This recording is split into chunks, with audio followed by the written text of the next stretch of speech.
નમસ્કાર દોસ્તો, ડીઆઈસીએસની official જીપીએસસીની YouTube ચેનલમાં હું શૈલેષ રાઠોડ તમારે સૌનું સ્વાગત કરું છું. તો આપણે આ જે પણ સિરીઝ ચાલુ કરી હતી એમાં એસટીઆઈની જે પ્રિલિમ છે, સીસી ગ્રુપ બીની જે મેઇન છે એ, અને એની સાથે સાથે જો તમને આ લેક્ચર પીએસઆઈ અને કોન્સ્ટેબલની જે તમારી પ્રિલિમ આવવાની છે એના માટે પણ યુઝફુલ થઈ શકે છે. તો આ બધી એક્ઝામ્સ માટે આ જે એમસીક્યુની સિરીઝ છે એમાં આજે આપણે જોવાનું છે આપણે સાયન્સ એન્ડ ટેકનોલોજીનો બીજો લેક્ચર. આગળ જે આપણે લેક્ચર ભણ્યા હતા એ લેક્ચરમાં તમે કઈ વસ્તુ શીખ્યા હતા, તો આની આગળ કદાચ તમે જો લેક્ચર અટેન્ડ કર્યો ન હોય તો એ લેક્ચર એક વખત તમે જોઈ લેજો. અને એ લેક્ચરમાં આપણે ભણ્યા હતા અવકાશ વિજ્ઞાન અને અવકાશ વિજ્ઞાનનું જે પણ બેઝિક હતું કે અવકાશ વિજ્ઞાનમાં અવકાશ એટલે શું છે, અને પછી અવકાશ વિશે જે પણ સંધિ હતી એ સંધિ આપણે જોઈ કાઢી હતી. અને પછી આપણે એક ટોપિક એવો ભણ્યા હતા કે નિયમિત વર્તુળમય ગતિ એટલે શું.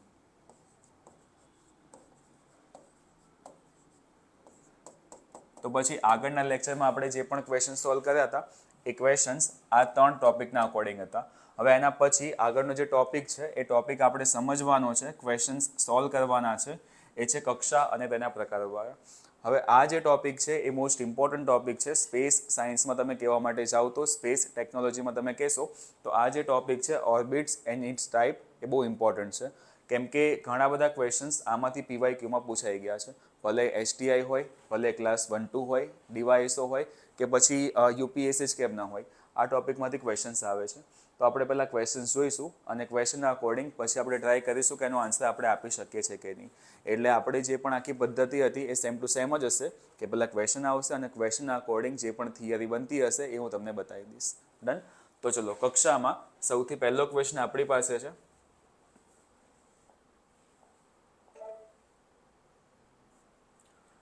એક ક્વેશ્ચન છે કે કોઈ પણ ઉપગ્રહ પૃથ્વીની આજુબાજુમાં વર્તુળાકારે ચક્કર લગાવે છે તો તેના માટે સત્ય વિધાન જણાવો. ડન. આ ચારમાંથી સાચું વિધાન શું છે એ તમારે કહેવાનું છે. અને તમને ઓપ્શન્સ આપેલા છે. ઓપ્શન એ, જો કેન્દ્રગામી બળ વધુ હશે તો તે ઉપગ્રહ પૃથ્વીની કક્ષાથી બહાર ફેંકાઈ જશે. જો કેન્દ્ર ત્યાગી બળ વધુ હશે તો તે ઉપગ્રહ પૃથ્વી તરફ ધકેલાશે. બંને સાચા છે અને બંને ખોટા છે.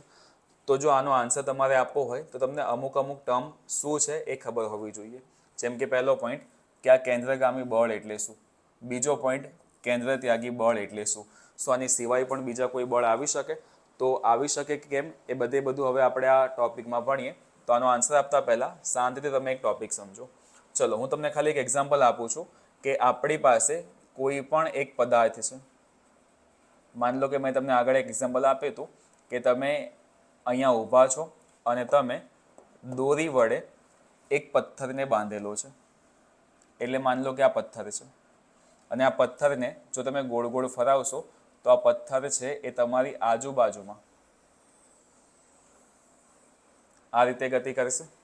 એટલે સમજી લો કે આ જે આ પથ્થર છે એ તમારી આજુબાજુમાં એક વર્તુળાકારે ગતિ કરી રહ્યો છે. ડન. હવે સમજો કે હું શું કહેવા માંગુ છું. જ્યારે પણ કોઈ પણ પદાર્થ બીજા કોઈ પદાર્થની સાપેક્ષમાં વર્તુળાકારે ગતિ કરતો હશે ત્યારે તેના પર હંમેશા 2 બળ લાગશે. અને 2 બળમાંથી સૌથી પહેલું બળ જે ઇમ્પોર્ટન્ટ છે એને આપણે કહીશું કેન્દ્રગામી બળ. અને બીજું જે બળ છે એને આપણે કહીશું કેન્દ્ર ત્યાગી બળ. તો જ્યારે કોઈ પણ પદાર્થ બીજા કોઈ પદાર્થની સાપેક્ષમાં વર્તુળાકાર ગતિ કરતો હોય, એટલે કે કોઈ બીજા પદાર્થની પરિક્રમા કરતો હશે, ત્યારે હંમેશા એના પર 2 બળ લાગશે, એક કેન્દ્રગામી અને એક કેન્દ્ર ત્યાગી. હવે આપણે નામ પરથી સમજીએ કે આ કેન્દ્રગામી અને કેન્દ્ર ત્યાગી શું છે. તો કેન્દ્ર ત્યાગી બળ એટલે એવા પ્રકારનું બળ જે કોઈ પણ પદાર્થને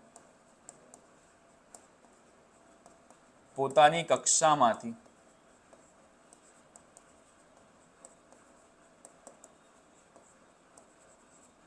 દૂર ધકેલવાનો પ્રયાસ કરશે.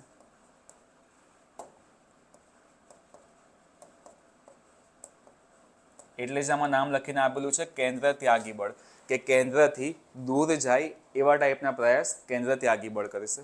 અને બીજી બાજુ જે કેન્દ્રગામી બળ છે એ કેન્દ્રગામી બળ હંમેશા કોઈ પણ પદાર્થને કેન્દ્ર તરફ ખેંચવાનો ટ્રાય કરશે. સમજો આપણી પાસે જગ્યા ઓછી છે એટલે હું એકદમ ડિટેલમાં લખાઈ શકું એમ નથી, પણ ખાલી સમજી લેજો. એટલે આના પરથી આપણે એવું કહી શકીએ કે જે કેન્દ્રગામી બળ છે એ આકર્ષણ બળ હશે, કેમ કે એ પોતાની બાજુમાં ખેંચવાની ટ્રાય કરે છે. અને જો દૂર ફેંકવાની ટ્રાય કરે છે તો પછી આ કેન્દ્ર ત્યાગી બળ કેવું હશે? આ કેન્દ્ર ત્યાગી બળ એ અપાકર્ષણ બળ હશે. સમજ્યા આટલું? હવે હું જે સમજાવવા માંગુ છું એ પોઈન્ટ ધ્યાનથી સમજજો.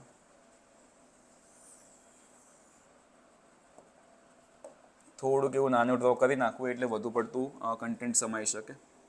જેમ કે આ કોઈ પદાર્થ હતો, એ પદાર્થની આજુબાજુમાં આપણે અહીંયા એક પથ્થર બાંધેલો છે અને પથ્થરને આપણે ગોળ ગોળ ફેરવીએ છીએ. તો આ પથ્થરની ઉપર હંમેશા બે બળ લાગશે. તો એ બે બળ મેં તમને જે કીધા એ પ્રમાણે એક બળ એવું લાગશે કે જે આ પથ્થરને સેન્ટરની બાજુમાં ધકેલવાનો પ્રયાસ કરશે. આને આપણે શું કીધું? આને આપણે કીધું કે આ કેન્દ્રગામી બળ હશે. અને બીજું એક બળ જે આ પથ્થરને આ કક્ષામાંથી દૂર ફેંકવાની ટ્રાય કરશે, એ બળ કયું હશે? એ બળ હશે કેન્દ્ર ત્યાગી બળ. તો આ બંને કન્ડિશન શું છે એ સમજજો. અચ્છા, હું પૃથ્વીની વાત કરું તો પૃથ્વીની વાત કરીશ તો પૃથ્વીની આજુબાજુમાં આપણે ઘણા બધા સેટેલાઇટ છોડવાના છે. તો એ જે ઉપગ્રહો છે એ પૃથ્વીની આજુબાજુમાં ગોળ ગોળ ફરવાના છે. તો સમજો કે આ પૃથ્વી છે અને આપણો કોઈ પણ એક સેટેલાઇટ છે. તો આ સેટેલાઇટ છે અને પૃથ્વી છે એ બંને એકબીજા સાથે એક ચોક્કસપણે એક સમજો ને કે ગુરુત્વાકર્ષણ બળ સ્થપાઈ શકે એવી પરિસ્થિતિમાં ગોળ ગોળ ફરતા હશે. એટલે પૃથ્વીનું જે ગુરુત્વાકર્ષણ બળ છે, આ પૃથ્વીનું ગુરુત્વાકર્ષણ બળ એ કોઈ પણ સેટેલાઇટને પોતાની બાજુમાં જકડવાની ટ્રાય કરશે. તમને પણ ખ્યાલ છે કે જે ગુરુત્વાકર્ષણ બળ છે એ કોઈ પણ પદાર્થને પોતાની પાસે ખેંચવાનો ટ્રાય કરશે, પોતાની પાસે ખેંચવાનો પ્રયાસ કરશે. તો આ જે ઉપગ્રહ હતો એ ઉપગ્રહ ઉપર લાગતું પૃથ્વીનું ગુરુત્વાકર્ષણ બળ એ ઉપગ્રહને પોતાની બાજુમાં ખેંચવાનો પ્રયાસ કરે છે. એટલે એવું કહી શકીએ કે જે કેન્દ્રગામી બળ છે એ કેન્દ્રગામી બળ તરીકે આ ઉપગ્રહ પર પૃથ્વીનું ગુરુત્વાકર્ષણ બળ લાગશે.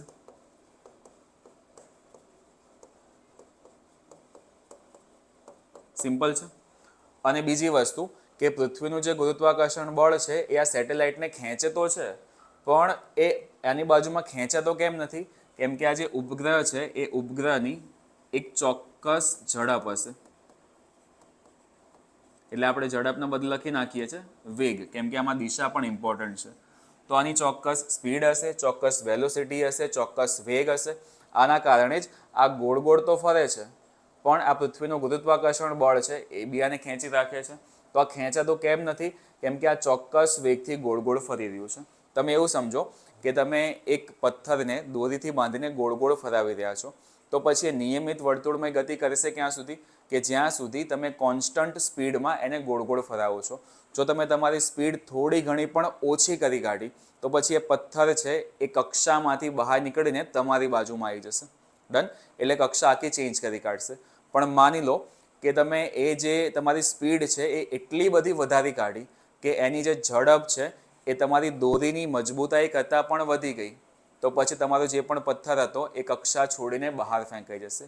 એટલે સિમ્પલ આવી કન્ડિશન સમજો કે જ્યારે પણ કેન્દ્રગામી બળ વધુ હશે ત્યારે આ જે ઉપગ્રહ છે એ પૃથ્વીની બાજુમાં ખેંચાઈ જશે. જ્યારે પણ વેગ વધુ હશે એટલે કે કેન્દ્ર ત્યાગી બળ વધુ હશે ત્યારે આ જે ઉપગ્રહ છે એ પૃથ્વીની કક્ષાથી બહાર એટલે કે દૂર ફેંકાઈ જશે. તો પછી આ ઉપગ્રહ એ ચોક્કસ પ્રકારે આની આ જ કક્ષામાં ફરે. એના માટેની કન્ડિશન શું? તો પછી હું લખી નાખું છું કે જો ઉપગ્રહ પોતાની ચોક્કસ કક્ષા જાળવી રાખે,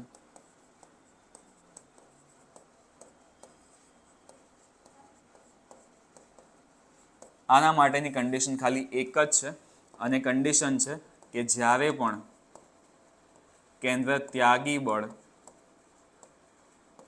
ઇઝ ઇક્વલ ટુ કેન્દ્રગામી બળ થાય તો અને તો જ.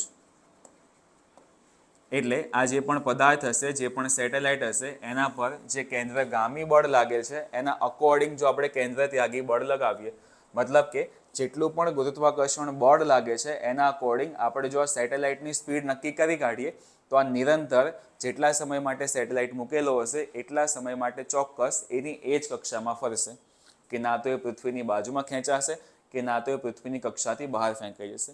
એટલે સિમ્પલ પોઈન્ટ છે કે જો તમે કેન્દ્રગામી અને કેન્દ્ર ત્યાગી બળ સેમ ટુ સેમ રાખશો તો પછી આ કક્ષામાં એ ચોક્કસ ફર્યા કરશે. આ તમારો કોન્સેપ્ટ છે. હવે આ કોન્સેપ્ટના આધારે તમારે આન્સર આપવાના છે.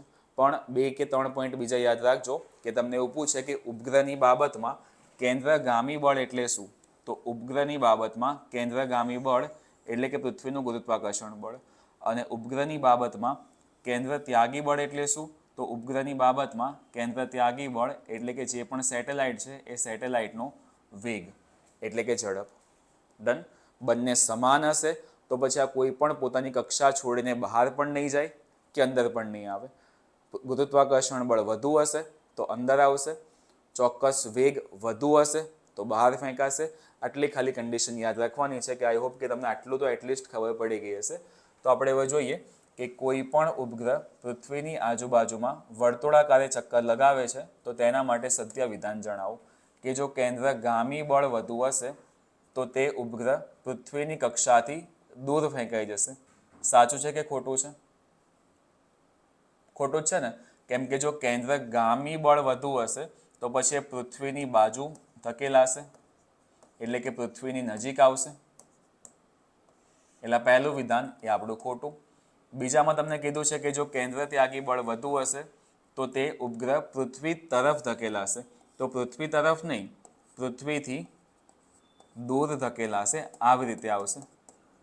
એટલે આ બંને વિધાન છે એ ખોટા છે, અને જો બંને વિધાન ખોટા હોય તો આપણો આન્સર શું આવશે? આપણો આન્સર ડી આવશે. સિમ્પલ. એટલે ક્વેશ્ચન થોડોક અલગ છે, બંને વિધાન સાચા નથી, બંને વિધાન ખોટા છે. એટલે જે સાચું વિધાન હોય એ તમે લખી નાખજો કે જો કેન્દ્ર ત્યાગી બળ વધુ હશે તો તે ઉપગ્રહ પૃથ્વીની કક્ષાથી દૂર ફેંકાઈ જશે, અને જો કેન્દ્ર ગામી બળ વધુ હશે તો તે ઉપગ્રહ પૃથ્વી તરફ ધકેલાશે. એટલે ખાલી શબ્દો ચેન્જ કરવાના છે, તમારા બંને સેન્ટેન્સ સાચા થઈ જશે. અને મોટાભાગના ક્વેશ્ચન્સ આવા જ આવે છે કે તમે કન્ફ્યુઝ થાવ, કે સાચું પૂછવાના બદલે ખોટું પૂછી લે અને પછી તમે થોડા ઘણા કન્ફ્યુઝ થઈ જશો. એટલે આ તમારો સિમ્પલ કોન્સેપ્ટ છે કે કેન્દ્રગામી બળ અને કેન્દ્ર ત્યાગી બળ એટલે શું. ડન. કદાચ તમે નોટિસ કર્યું હોય તો તમે જ્યારે તમારી ગાડી એટલે કે તમારી બાઇક ચલાવો છો અને બાઇક ચલાવતા ચલાવતા તમે કોઈ એવા મોટા બ્રિજ પરથી પસાર થાઓ છો કે જ્યાં વળાંક હશે, તો એ વળાંક વખતે જે વળાંકવાળો રસ્તો છે એ એક બાજુથી થોડો ઘણો ઉપસેલો રાખેલો હશે, એક બાજુથી ઉપર રાખેલો હશે. એના કારણે તમે આરામથી એ રસ્તા પરથી ટર્ન લઈ શકો છો. પણ માની લો કે રસ્તો સીધો રાખ્યો હોત તો શું થાત? જો એ રસ્તો સીધો રાખ્યો હોત ને તો વળાંક લેતી સમયે તમારી બાઇક જ્યારે તમે વળાવત ત્યારે તમારી બાઇકમાં લાગતું કેન્દ્ર ત્યાગી બળ એ વધી જાત અને તમે રસ્તા પરથી દૂર ફેંકાઈ જાત. તો તમે લપસી ન જાઓ એના માટે આપણું જે નોર્મલ જે આપણું જીવન છે એમાં પણ આ બધી વસ્તુનો ઉપયોગ થતો જ હોય છે કે રસ્તો સહેજ ઊંચો રાખવામાં આવે છે એટલે તમે આરામથી તમારી ગાડી વળાવી શકો છો. ડન. તો આ બધા કોન્સેપ્ટ છે, પણ તમારા માઇન્ડમાં કેન્દ્રગામી, કેન્દ્ર ત્યાગી, ગુરુત્વાકર્ષણ અને આ વેગ, આ વસ્તુ ક્લિયર હોવી જોઈએ. એટલે આ થઈ ગયો તમારો આજનો પહેલો ક્વેશ્ચન કે આ કક્ષામાં અલગ અલગ બળ કયા કયા છે. ચલો વધીએ આગળના ક્વેશ્ચન તરફ. કોઈ ડાઉટ હોય તો પૂછી લેજો. બાકી આ જેટલું પણ લખેલું છે સ્ક્રીનશોટ લઈ શકો છો અથવા તો પછી નોટ ડાઉન કરી શકો છો. તમે એમ સમજો કે તમારો ડિટેલમાં લેક્ચર જ ચાલે છે. ચલો સેકન્ડ ક્વેશ્ચન. તમને એવું કીધું છે કે ઉપગ્રહની કક્ષા વિશે નીચેનામાંથી સાચા વિધાન જણાવો. ઉપગ્રહની કક્ષા વિશે નીચેનામાંથી સાચા વિધાન જણાવો. કક્ષામાં જે બિંદુ પૃથ્વીથી સૌથી નજીક હશે તે પેરીજી કહેવાશે. કક્ષામાં જે બિંદુ પૃથ્વીની સૌથી દૂર હશે તે અપોજી કહેવાશે. બંને સાચા છે અને બંને ખોટા છે. આનો સિમ્પલ મતલબ એ થાય કે જો તમારે આનો જવાબ આપવો હોય તો તમને પેરીજી એટલે શું એ ખ્યાલ હોવો જોઈએ, અપોજી એટલે શું એ ખ્યાલ હોવો જોઈએ. પણ એની પહેલાં તમને એક વસ્તુ ખબર હોવી જોઈએ કે એકચ્યુઅલમાં જે પૃથ્વીની કક્ષાઓ બને છે તો આ કક્ષાનો મતલબ શું? કક્ષાનો મતલબ એવો થાય છે કે કોઈ એક પદાર્થ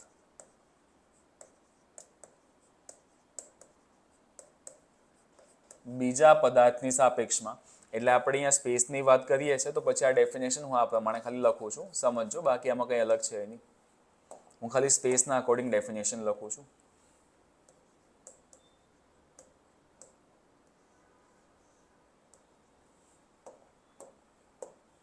કે જો કોઈ અવકાશીય પિંડ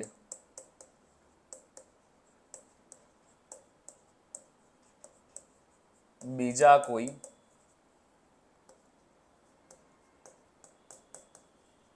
અવકાશીય પિંડની સાપેક્ષમાં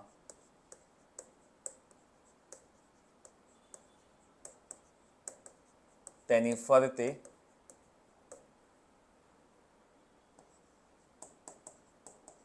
ચોક્કસ પરિપથ અથવા તો માર્ગ અથવા તો રસ્તો અથવા ખાલી પથ લખો તો પણ ચાલે, કે ચોક્કસ પરિપથ પર ભ્રમણ કરે છે તો તે પથને કક્ષા કહેવાશે. હવે મને ખ્યાલ છે કે તમને આ બધી વસ્તુ ખબર છે, પણ જે લોકો કદાચ પહેલી જ વખત ભણતા હોય એ લોકોને હેલ્પફુલ થાય એના માટે હું ડિટેલમાં લખી નાખું છું કે જો કોઈ અવકાશીય પિંડ બીજા કોઈ અવકાશીય પિંડની સાપેક્ષમાં તેની ફરતે ચોક્કસ પરિપથ પર ભ્રમણ કરે છે તો તે પથને કક્ષા કહેવાય. જેમ કે આપણે એક્ઝામ્પલ દ્વારા સમજીએ કે આપણી આ પૃથ્વી છે અને પૃથ્વીની સામે અહીંયા આપણો ચંદ્ર છે. તો ચંદ્ર છે એ પૃથ્વીની આજુબાજુમાં એક ચોક્કસ પરિપથમાં ગોળ ગોળ ફરતો હશે. તો આ જે ગોળ ગોળ ફરે છે એ રસ્તાને આપણે શું કહીશું? આ રસ્તાને જ આપણે કહીશું કક્ષા. Simple point. જ્યાં રસ્તો આપણો બન્યો છે આ રસ્તાને જ આપણે કક્ષા કહીશું. એટલે કોઈ એક અવકાશીય પિંડ બીજા અવકાશીય પિંડની સાપેક્ષમાં ભ્રમણ કરતું હોય તો આ જે પરિપથ બન્યો આ પરિપથને આપણે કક્ષા કહીએ છીએ. હવે જે પણ કક્ષા છે એ કક્ષા પાછી અલગ અલગ પ્રકારની હોય. તો કક્ષાના પ્રકાર કેટલા છે એ અહીંયા સમજી લો તો પછી આગળ તમને વાંધો ન આવે. કક્ષાના પ્રકાર કહેવા માટે જાઉં તો સૌથી પહેલાં જે પણ પ્રકાર પડે છે એ પ્રકાર પડે છે એમના આકાર પ્રમાણે. તો આકાર મુજબ કક્ષાના 3 પ્રકાર છે. જેમાં પહેલો પ્રકાર છે એને આપણે કહીએ છીએ વૃત્તાકાર કક્ષા, એટલે કે સર્ક્યુલર ઓર્બિટ. બીજું છે એને આપણે કહીએ છીએ લંબ વૃત્તાકાર કક્ષા, એટલે કે એલિપ્ટિકલ ઓર્બિટ. અને ત્રીજું છે એને આપણે કહીએ છીએ અતિલંબ વૃત્તાકાર કક્ષા, એટલે કે હાઈલી એલિપ્ટિકલ ઓર્બિટ. આ 3 છે એ છે આકાર મુજબ. ચલો આમાં આગળ વધીએ તો જે બીજા પ્રકાર પડે છે એને આપણે કહીએ છીએ ઊંચાઈ મુજબ. તો કક્ષાના ઊંચાઈ મુજબ પ્રકાર કેટલા પડશે? તો ઊંચાઈ મુજબ પણ કક્ષાના 3 પ્રકાર પડે છે અને સૌથી ઇમ્પોર્ટન્ટ આ ઊંચાઈ મુજબ જ છે. ઊંચાઈ મુજબમાં સૌથી પહેલો પ્રકાર કહું તો એને આપણે કહીએ છીએ નિમ્ન ભૂકક્ષા, એટલે કે લો અર્થ ઓર્બિટ, ઇંગ્લિશમાં લખાય છે લીઓ. એના પછી બીજું જે પડે છે એને આપણે કહીએ છીએ મધ્ય ભૂકક્ષા, એટલે કે મિડલ અર્થ ઓર્બિટ, જેને આપણે કહીશું મિયો. અને ત્રીજું જે પ્રકાર પડે છે એને આપણે કહીએ છીએ ઉચ્ચ ભૂકક્ષા, જેને આપણે ઇંગ્લિશમાં કહી દઉં હિયો, એટલે કે હાઈ અર્થ ઓર્બિટ. પછી આમાં આગળ ઘણી બધી વસ્તુ આવશે, એ તો ડિટેલમાં જેમ જેમ ક્વેશ્ચન્સ આવશે એમ ભણતા રહીશું. પણ હમણાં ખાલી કક્ષાના પ્રકાર તમે સમજો. પહેલો પ્રકાર, બીજો પ્રકાર અને ત્રીજો જે પણ પ્રકાર પાડવામાં આવે છે એને આપણે કહી દઈએ છીએ કે પરિપથના આધારે, એટલે કે પરિપથના મુજબ જે પણ પ્રકાર પડે છે. નામ થોડા અટપટા છે, જો પહેલી વખત સાંભળતા હશો તો અજીબ લાગશે. પહેલું છે ભૂસ્થિર કક્ષા, બીજું છે ભૂતુલ્યકાલિક કક્ષા,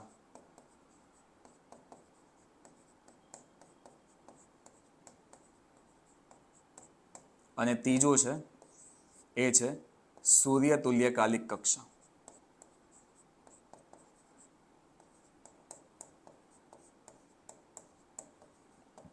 તો જો પહેલી વખત સાંભળતા હશો તો અજીબ લાગશે, પણ આ લોકોના જે ઇંગ્લિશમાં નામ છે, ભૂસ્થિરને કહેવાય છે જીઓ સ્ટેશનરી ઓર્બિટ,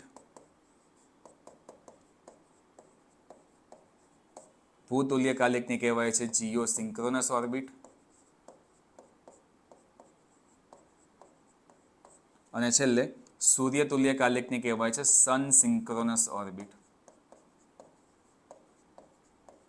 તો આ બધી કક્ષાઓ આપણે એક એક કરીને ભણવાની છે, પણ તમારા માટે સૌથી ઇમ્પોર્ટન્ટ કઈ છે? તો સૌથી ઇમ્પોર્ટન્ટ છે આ ઊંચાઈના આધારે. તો મેં કર્યું શું, મેં ખાલી તમને કક્ષા સમજાવી કે કક્ષા આવા ટાઈપની હોય, અને કક્ષાના પ્રકાર આપણે આ રીતે 3 રીતે પાડી શકીએ છીએ. તો આ પહેલો, આ બીજું અને પછી આ ત્રીજું. ડન. આ થઈ ગયા અલગ અલગ કક્ષાના પ્રકાર. તો જો તમે જોડે જોડે લખતા હો તો લખતા જજો, લખતા ના હો તો સ્ક્રીનશોટ પાડી શકો છો, જેથી કરીને પાછળ તમે નોટ ડાઉન કરી શકો. ડન.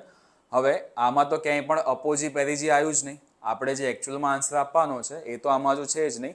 તો અપોજી અને પેરીજી શું છે ખાલી એ સમજો. એના માટે તમારે આ બે કક્ષાઓ સમજવી પડશે કે વૃત્તાકાર કક્ષા શું અને આ લંબ વૃત્તાકાર કક્ષા શું. તો સમજો, અહીંયા જે મેં તમને કક્ષા બતાવેલી છે, આ જે કક્ષા છે એ વૃત્તાકાર કક્ષા કહેવાય. વૃત્તાકાર કક્ષા કેમ કે જે પણ આ અવકાશીય પિંડ હતું એ અવકાશીય પિંડના સેન્ટરનું અંતર આ કક્ષાના દરેકે દરેક બિંદુ જોડે કેવું હશે? એક સમાન હશે.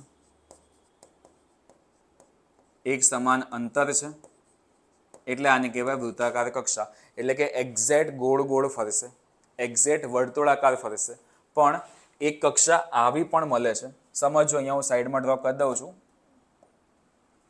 કે માન લો કે આ આપણી પાસે કોઈ અવકાશીય પિંડ છે, અને આ અવકાશીય પિંડની આજુબાજુમાં વર્તુળાકારે નહીં પણ આ પ્રમાણે કે અંતર અલગ અલગ થાય એ રીતે ગતિ કરે છે.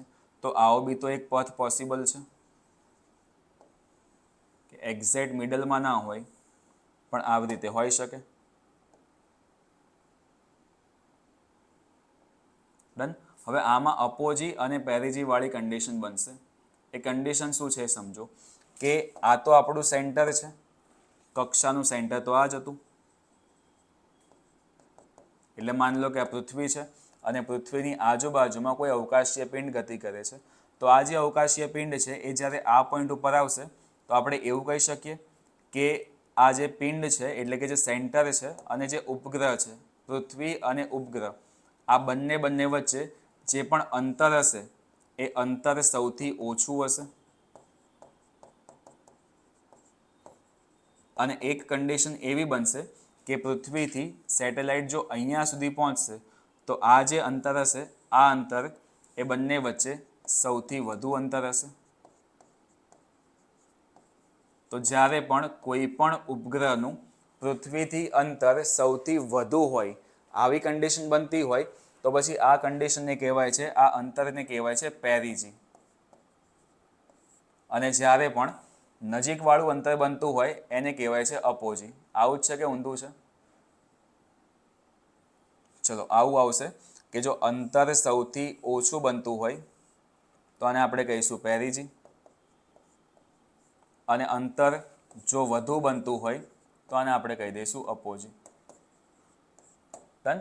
આ તમારા એક્ઝેક્ટ ડેટા. તો લખીને તમને આપેલું છે કે કક્ષામાં જે બિંદુ પૃથ્વીથી સૌથી નજીક હશે એને પેરીજી કહેવાશે. તો આ જે પહેલું વિધાન છે એ સાચું છે. કક્ષામાં જે બિંદુ પૃથ્વીથી સૌથી દૂર હશે એને અપોજી કહેવાશે. આ વિધાન પણ સાચું છે. એટલે આન્સર શું આવશે? બંને વિધાન સાચા છે. ક્લિયર?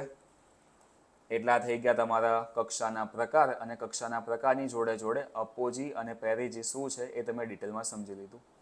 એટલે આજે બોર્ડ પર લખી રહ્યો છું એ તમારા માટે મોસ્ટ ઇમ્પોર્ટન્ટ પોઈન્ટ છે. નોટ ડાઉન કરતા રહેજો. આ આખું તમારું સ્પેસ ટેકનોલોજી જ ચાલે છે, તમે એમ જ સમજો. અને તમે એવું ના સમજો કે ખાલી ક્વેશ્ચન આન્સર સોલ્વ થાય છે, કેમ કે ક્વેશ્ચન તો ખાલી અપોજી પેરીજી વાળો હતો. મેં તો તમને આખી કક્ષા પણ કંઈ કાઢી, કક્ષાના અલગ અલગ પ્રકાર પણ કંઈ કાઢ્યા. તો જેટલું લખાવું છું એટલું નોટ ડાઉન કરી લેજો. હોપ કે તમને આ બધું એક્ઝામમાં આગળ કામને લાગશે. ચલો સ્ક્રીનશોટ લઈ લો, એના પછી આગળના ક્વેશ્ચન તરફ જઈએ. ચલો 2 ક્વેશ્ચન ખતમ. એટલે આપણું હવે જે ફૂલ ફોકસ હોવું જોઈએ એ ફૂલ ફોકસ આ ઊંચાઈ પ્રમાણે જે પણ પ્રકાર પડે છે ને એના પર હોવું જોઈએ, કેમ કે સૌથી ઇમ્પોર્ટન્ટ એ જ છે. ચલો ત્રીજો ક્વેશ્ચન. ત્રીજા ક્વેશ્ચનમાં તમને કીધું છે કે નિમ્ન ભૂકક્ષા બાબતે નીચેનામાંથી કયા વિધાન ખોટા છે. એટલે આમાં તમને એક શબ્દ લખીને આપેલો છે કે નિમ્ન ભૂકક્ષા. તો નિમ્ન ભૂકક્ષામાં કઈ કઈ બાબત આપેલી હશે એની એ જ બધી બાબત તમને આ વિધાન 1, વિધાન 2, વિધાન 3 અને વિધાન 4માં લખીને આપેલી હશે. તો પછી આ બધામાંથી કયા વિધાન ખોટા છે એ તમારે કહેવાનું છે. પણ એકચ્યુઅલમાં આની બાબત શું છે, નિમ્ન ભૂકક્ષામાં કઈ કઈ વસ્તુ આવે, કેટલા કિલોમીટર આવશે, એનું અન્ય નામ શું હશે, પરિક્રમણ સમય કેટલો છે, કયા સેટેલાઇટ મૂકવામાં આવે છે, એ તમારે સમજવું પડશે. જો હું તમારું ખાલી એક વસ્તુ અહીંયા ક્લિયર કરાવડાવી દઉં છું. એક પોઈન્ટ ખાલી યાદ રાખજો કે આપણી પાસે ઘણી બધી કક્ષાઓ છે. દરેક કક્ષાના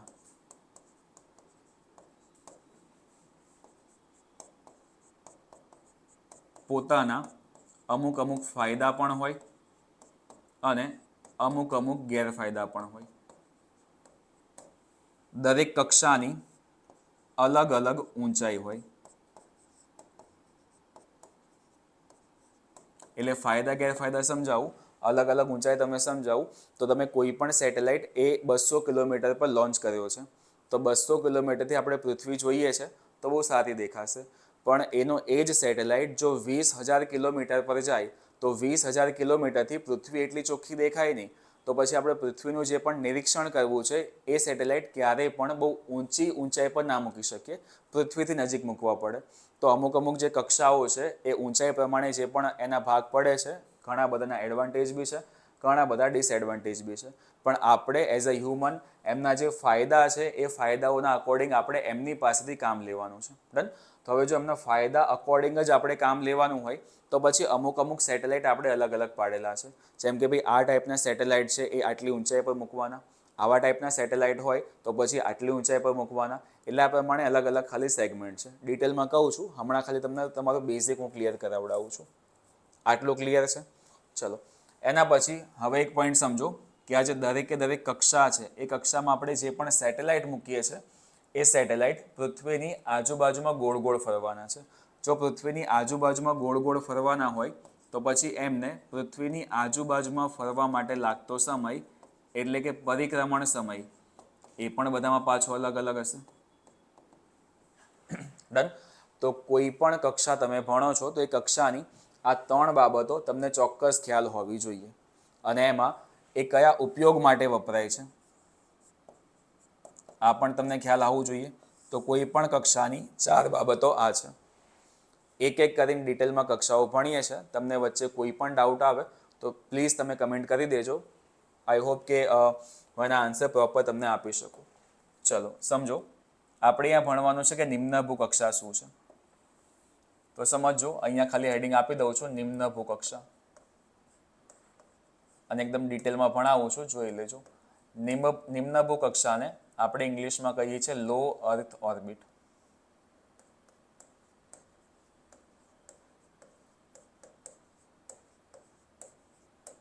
એટલે આને આપણે ટૂંકમાં કહીશું લીયુ. સમજો આ લીયોની બાબત શું છે. કે માન લો કે હું એક પૃથ્વી ડ્રો કરી નાખું છું અહીંયા.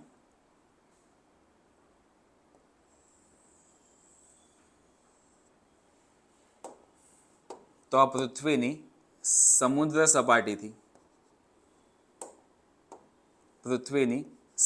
સપાટીથી જો હું ખાલી 100 કિલોમીટરની ઊંચાઈ પર જઈશ તો આ 100 કિલોમીટરની ઊંચાઈ પર આપણે કાલે જ જોયું હતું કે એક કાલ્પનિક રેખા છે.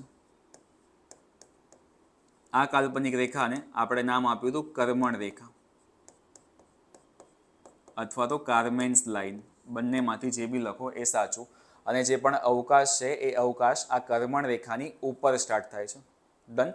હવે અવકાશ જ્યાંથી સ્ટાર્ટ થતું હોય ત્યાંથી આપણે કક્ષાઓ ચાલુ કરી શકીએ છીએ. કેમ કે આપણે જેટલા પણ ઉપગ્રહ મૂકવાના છે એ બધા આ લાઇનની ઉપર જ તો મૂકવાના છે, નીચે તો પોસિબલ છે જ નહીં. તો હવે સમજો, એક જ મિનિટ.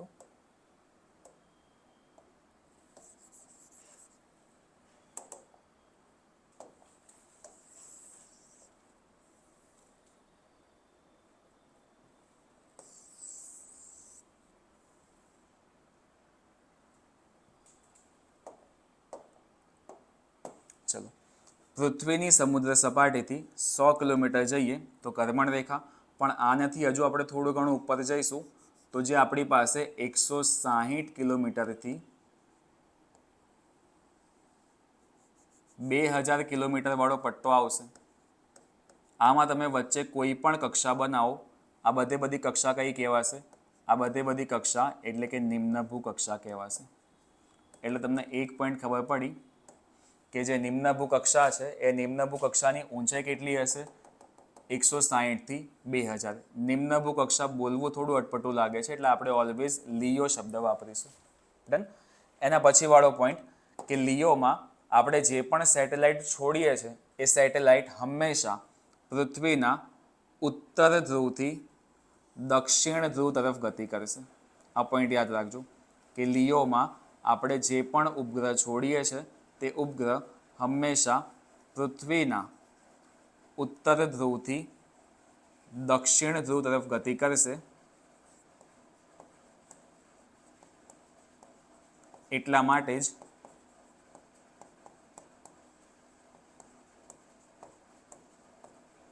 આ જે કક્ષા છે આ કક્ષાને આપણે બીજું પણ એક નામ આપીએ છીએ કે હવે આ કક્ષાને આપણે ધ્રુવીય કક્ષા પણ કહીશું. ઇંગ્લિશમાં કહું તો પોલાર ઓર્બિટ. કેમ કીધું? કેમ કે આમાં જે પણ સેટેલાઇટ લોન્ચ કરીએ છીએ એ પૃથ્વીના ઉત્તર ધ્રુવથી દક્ષિણ ધ્રુવ બાજુ ગતિ કરે છે. સિમ્પલ. ચલો હવે ત્રીજો પોઈન્ટ. ત્રીજો પોઈન્ટ એ છે કે ગતિ તો કરે છે પણ આ જે ગતિ છે એ ગતિ ટોટલ કેટલા સમયમાં કરશે? તો જે પણ સેટેલાઇટ આપણે લોન્ચ કર્યો છે એ સેટેલાઇટનો પરિક્રમણ સમય અહીંયા લખી નાખું છું. પરિક્રમણ સમય આશરે 95 થી 120 મિનિટનો હોય છે. પરિક્રમણ સમય આશરે 95 થી 120 મિનિટનો હોય છે. એટલે લગભગ 2 કલાકમાં પૃથ્વીની આજુબાજુમાં એક આ ચક્કર મારી લે. ડન. અચ્છા ચલો, સેન્ટેન્સ આવું પૂછાયું હતું કે આના હિસાબે આપણે એવું ના કહી શકીએ કે લિયોમાં મુકાતા સેટેલાઇટ એટલે કે ઉપગ્રહ પૃથ્વીના ફરતે એક દિવસ એટલે કે 24 કલાકમાં પૃથ્વીને ફરતે આશરે 12 વાર ચક્કર લગાવશે. ડન. Simple point. મેં તમને એવું કીધું કે ભાઈ 2 કલાકમાં એક પરિક્રમણ પૂર્ણ કરે તો જો 2 કલાકમાં એક પરિક્રમણ પૂર્ણ થતું હોય તો 24 કલાકમાં કેટલી વાર થશે? આશરે 12 વખત થશે. એક્ઝેક્ટ ના કહી શકીએ પણ તમારે અપ્રોક્સિમેટલી આ એક્ઝેક્ટ ના કહેવાય, આશરે 12 વખત આવો શબ્દ વાપરવો પડશે. ડન. તો આ થઈ ગયું એક તો તમારી ઊંચાઈ. ઊંચાઈ પછી એનું બીજું નામ ધ્રુવીય કક્ષા. એના પછી થઈ ગયો પરિક્રમણ સમય. એના પછી હવે એ પોઈન્ટ સમજો કે ભાઈ આપણે લિયોમાં જે પણ સેટેલાઇટ મૂકીએ છીએ એ સેટેલાઇટ મોટા ભાગે કેવા હોય છે? તો લિયોમાં મુકાતા સેટેલાઇટ મોટા ભાગે કેવા વાપરવામાં આવે છે? તો ઉપગ્રહો મોટા ભાગે પૃથ્વીનું નિરીક્ષણ કરતા હોય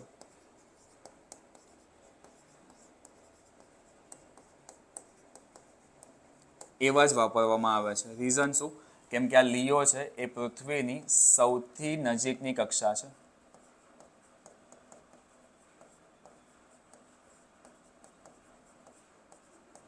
એટલે આ જે કક્ષા છે એ અર્થ ઓબ્ઝર્વેશન માટે વપરાય છે. અર્થ ઓબ્ઝર્વેશન માટે યુઝ થાય છે. એટલે અર્થ ઓબ્ઝર્વેશન એટલે શું?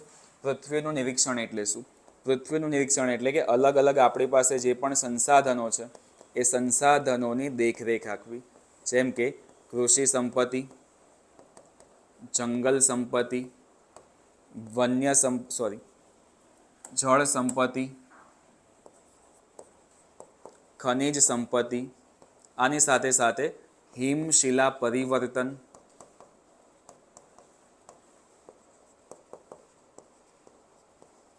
આવી બધી બાબતોનું ધ્યાન આપણે આમાંથી રાખી શકીએ છીએ. સાથે સાથે આપણે ચિત્રણ પણ કરી શકીએ છીએ. એટલે કે જો આપણે મેપિંગ કરવું હોય કોઈ પણ જગ્યાનું તો એ મેપિંગ પણ આનાથી આપણે કરી શકીએ છીએ. કેમ કરી શકીએ છીએ કે આ જે સેટેલાઇટ છે એ એટલીસ્ટ આપણને HD ફોટોગ્રાફ આપશે,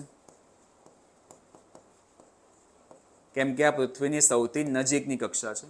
અને નજીકની કક્ષા ભલે હોય પણ આ લગભગ 400 થી 500 કિલોમીટર આપણે સેટેલાઇટ મૂકીએ છીએ. તો એટલે ઊંચાઈથી જો આપણે પૃથ્વીને જોઈએ તો પૃથ્વીનો ઘણો બધો વિસ્તાર આ કવર કરી કાઢશે. એટલે આ જે છે એ આપણને ગ્લોબલ કવરેજ પણ આપે છે.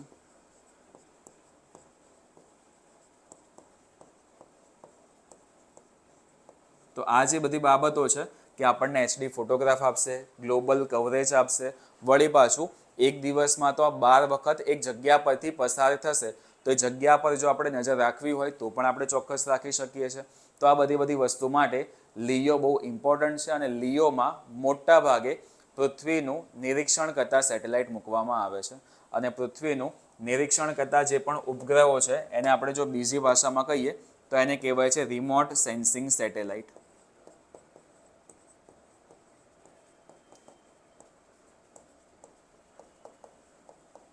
તો આપણે એવું કહી શકીએ કે લિયોમાં મોટા ભાગે રિમોટ સેન્સિંગ સેટેલાઇટ મુકાય છે અથવા તો પછી અર્થ ઓબ્ઝર્વેશન સેટેલાઇટ મુકાય છે.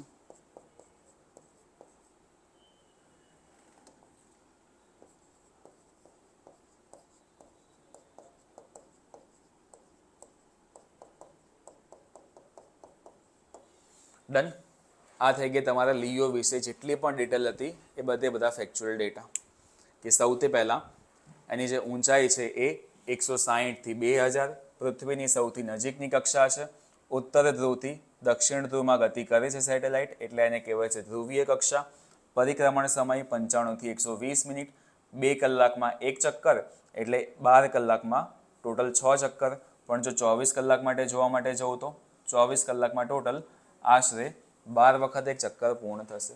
તો આમાં સેટેલાઇટ કેવા મૂકવામાં આવે છે તો સેટેલાઇટ ઓલવેઝ પૃથ્વીનું નિરીક્ષણ કરતા હશે એવા મૂકવામાં આવશે. અચ્છા, આના સિવાય આ કક્ષાનો બીજો શું ઉપયોગ છે એ એક્સ્ટ્રા પોઈન્ટમાં તમારે જોવું હોય તો તમે જોઈ શકો છો કે લિયોમાં અહીંયા લખી નાખું છું.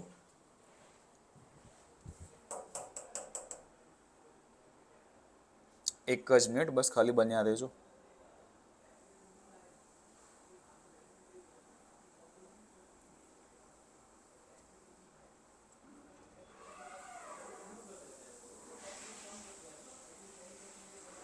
બસ એક જ મિનિટ ખાલી ચાલુ.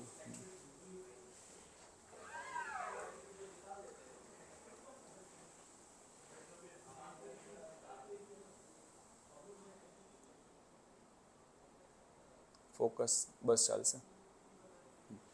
ચલો, તો મેં તમને એવું કીધું કે લિયોમાં મુકાતા જે સેટેલાઇટ છે પૃથ્વીના ફરતે એક દિવસમાં 12 વખત ચક્કર લગાવશે. એક્સ્ટ્રા પોઈન્ટ તમારે સમજવા હોય તો પછી આ પ્રમાણે તમે સમજી શકો છો આમાં કે એક્સ્ટ્રા પોઈન્ટમાં આમાં બીજી કઈ કઈ વસ્તુ યુઝ થાય છે. તો લખી શકો છો કે લિયોમાં સેટેલાઇટ ફોન કમ્યુનિકેશન માટેના ઉપગ્રહ પણ લોન્ચ કરી શકાય છે. પણ એ ખાલી ને ખાલી સેટેલાઇટ ફોન કોમ્યુનિકેશન છે. તમે એવું ના કહી શકો કે આમાં કોમ્યુનિકેશન સેટેલાઇટ લોન્ચ થાય છે. આમાં દૂરસંચાર ઉપગ્રહ લોન્ચ થતા નથી. પણ જે સેટેલાઇટ ફોન હોય છે જે સીધા સેટેલાઇટ થ્રુ વાતચીત કરાવી શકે છે આવા ટાઈપના જ કોમ્યુનિકેશન સેટેલાઇટ આપણે આમાં મૂકીએ છીએ. બાકી એકચ્યુઅલમાં કોમ્યુનિકેશન સેટેલાઇટ તો ક્યાં હશે? કોમ્યુનિકેશન સેટેલાઇટ એ ઉચ્ચભૂ કક્ષામાં હશે. તો તમે આમાં કાઉન્ટ ન કરતા આ ખાલી ને ખાલી અપવાદ છે કે સેટેલાઇટ ફોન કોમ્યુનિકેશનવાળા સેટેલાઇટ જ આમાં મૂકીએ છીએ. સાથે સાથે જો બીજી બાબત જોઈએ તો લિયોમાં કઈ કઈ વસ્તુ છે તો લિયોમાં મોટા ભાગના દેશના સેટેલાઇટ ત્યાં જ હોય છે. જોડે જોડે તમે ઇન્ટરનેશનલ સ્પેસ સ્ટેશન જોશો તો એ પણ અહીંયા જ છે. જોડે જોડે જો તમે હબલ ટેલિસ્કોપ નામ સાંભળ્યું હશે નાસાનું તો હબલ ટેલિસ્કોપ પણ લિયોમાં જ છે. ભારત એક મિશન લોન્ચ કરવાનું છે જે મિશનનું નામ છે ગગનયાન. તો આ ગગનયાન જે પણ મિશન છે આ મિશન પણ લિયોમાં જ થવાનું છે. 400 કિલોમીટર પર જ થવાનું છે. ડન. એટલે આ બધા મિશન હમણાં હાલમાં લિયોમાં ચર્ચામાં છે. બાકી તો મોટા ભાગના દેશ પોતાના સેટેલાઇટ પૃથ્વીનું ધ્યાન રાખવું હશે, પોતાના દેશનું ધ્યાન રાખવું હશે તો લિયોમાં જ લોન્ચ કરવાના છે. એના પછી નેક્સ્ટ પોઈન્ટ આપણે એવું કહી શકીએ કે લિયોમાં એક પ્રોજેક્ટ બહુ ઇમ્પોર્ટન્ટ છે, સ્ટાર લિંક પ્રોજેક્ટ.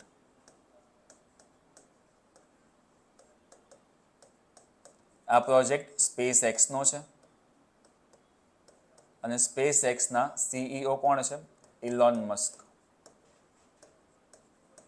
તો આ સ્ટાર લિંક પ્રોજેક્ટ શું છે આ બી તમારે જોવું જોઈએ, કેમ કે હમણાં કરંટ અફેરનો મુદ્દો છે. એટલે આ જે કક્ષા છે એ કક્ષામાં હજુ બીજી ઘણી બધી બાબતો આવી શકે છે, પણ તમારી આવનારી એક્ઝામ માટે આટલા પોઈન્ટ ઇમ્પોર્ટન્ટ છે. હા, બીજું તમે એવું લખી શકો છો કે ભાઈ અવકાશીય કચરો મોટા ભાગે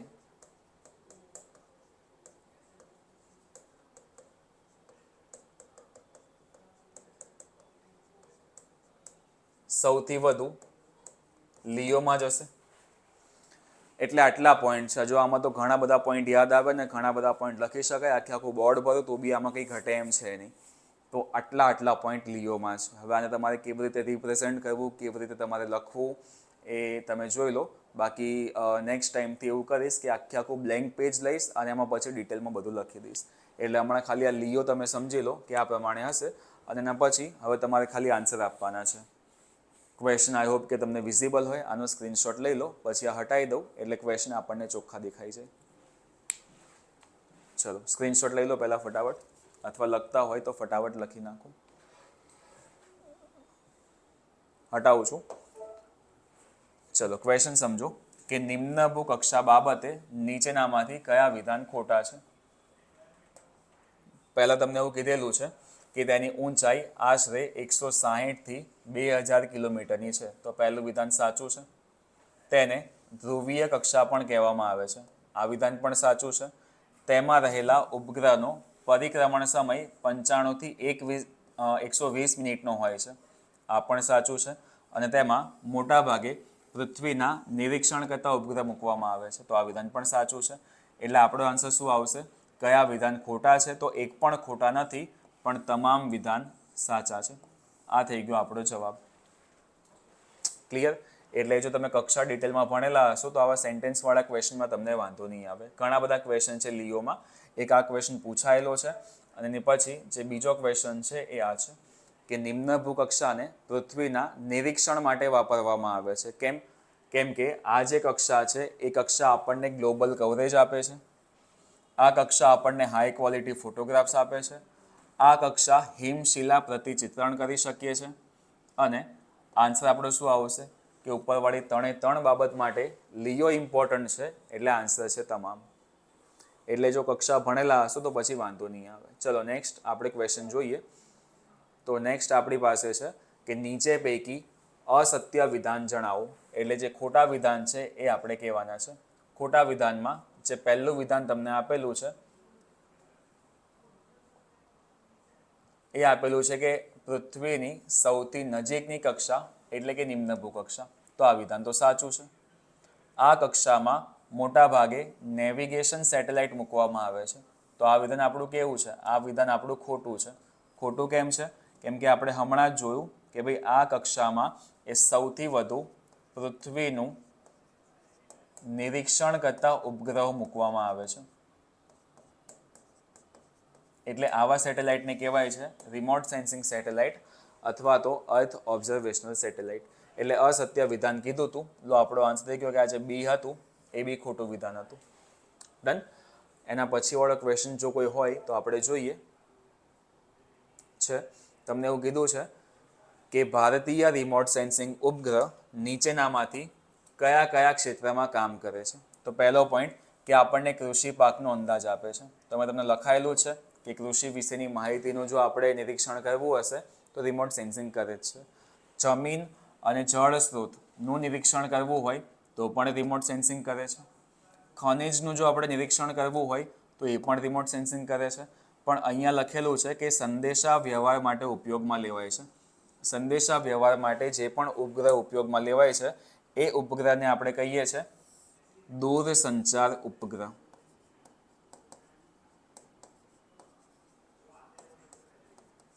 એટલે કે કોમ્યુનિકેશન સેટેલાઇટ.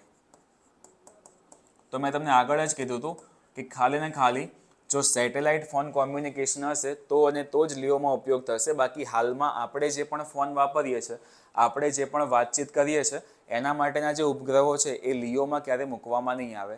કેમ નહીં મૂકવામાં આવે એ હું તમને આગળ ધીમે ધીમે આપણો આ ચેપ્ટર ચાલશે એમ સમજાવીશ. પણ હાલમાં તમે એવું સમજો કે લિયોમાં ક્યારે પણ કોમ્યુનિકેશન સેટેલાઇટ ના મૂકી શકાય. તો પછી આ જે છેલ્લો પોઈન્ટ છે સંદેશા વ્યવહાર, આ પોઈન્ટ આપણો કેવો છે? આ પોઈન્ટ આપણો ખોટો છે. એટલે આન્સર શું આવશે?